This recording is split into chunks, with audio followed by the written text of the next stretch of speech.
gathered together from the cosmic reaches of the universe, here in this great hall of justice, are the most powerful forces of good ever assembled.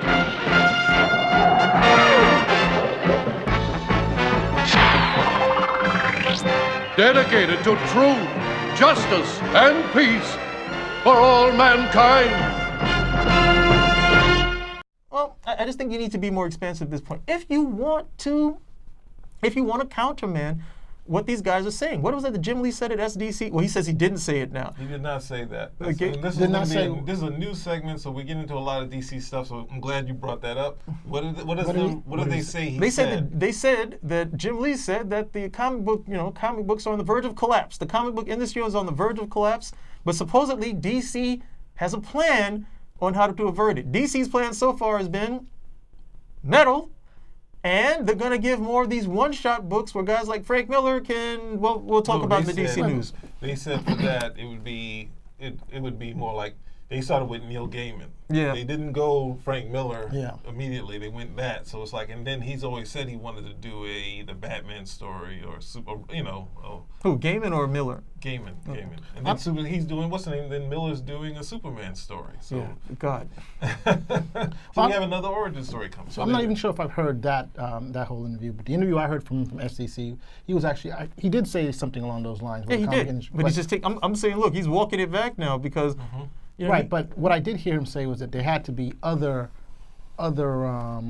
targeted people for the venue. And one of the things, the young animals, was something that they were going to be pushing. They thought it doesn't sound any different. It sounds like what they say all the time. They'll try something new. We'll try DC young readers, DC female readers, DC anyone please buy, readers. They'll try that, and then they try it, and then what happens? It doesn't necessarily go it doesn't go bonkers for them. And so what happens? More Batman, more Superman, more Batman, more Superman, and then whoever's hot at the time. Well, you see more young animals out there, right? I would contradict.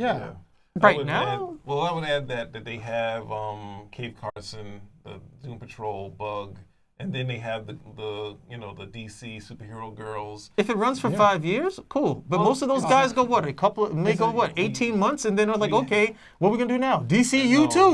That's a factor of the industry, which I think Jim Lee, if we go back to the time when he was doing Image, I think Silvestri said Jim Lee and Silvestri were looking at the industry, while John Byrne said, hey, it's only 250,000 readers. How's it going up to 1 million? It's going to drop. And everyone's like, shut up. And then Jim Lee and Silvestri are like, I think he's kind of right. We just got to write it out, though. He said that in the Road to Independence book. So if you look at it like that, he probably said that comment. But the industry always goes through this thing where we lost books like the Teen Titans, we lost the Legion because of sales. Everyone looks at it like, oh, because of this and and that. It's like, no, these books, the industry is just collapsing, and it's hard to keep those books. So you go back to a JLA and you go back to Batman. It's not a fault of them. They're trying a little more. Marvel's slipping them in, but they're not saying this is a girl's book. They just put out Patsy Walker, and it's like, if you like it, you like it. If you think it's a girl's book, then it is. I don't fault. Look, I don't fault them for how they go about it, but they're going about it in the same manner that they tend to go about it. The simplest thing to do to increase your numbers is to bring in new readers, but your new readers need to be what? They need to be 10. They need to be 10 years old, and you need to get these guys interested at that age when they want to explore and they want to learn more about it. I don't know. But isn't that the whole purpose of DC's Young Animals? Isn't that the whole purpose of Teen Titans Go? Do you have those guys? Do you have that? Because you have 10-year-olds watching the cartoon, but they're not reading the comic book. They're not. Well, you have to fail. You have to fail first before you. That's the hardest thing. It's already failing. You have to fail. Failing for what? 15, 20 years now? But that's the thing. It's hard enough to try it. See, here's the problem. Get it done.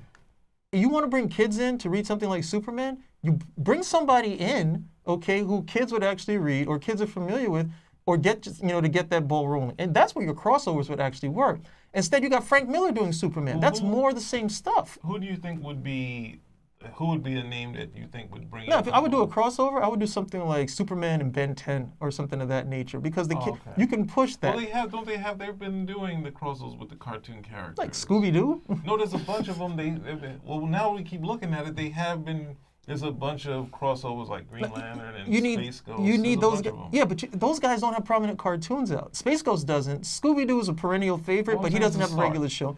You're right. They've been in start mode for like 15. They've been in start mode for 15 years. You got to go. The steps are there. The steps are there. And then but if you want yeah, to, do you I want to get the agree. teenagers in? You know, bring it in and like relate it towards these video game characters that those guys just keep going ape scat for.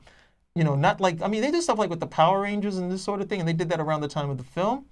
But you know, again, it's not something that's really going to draw in those kids, and those are the people that you really want reading.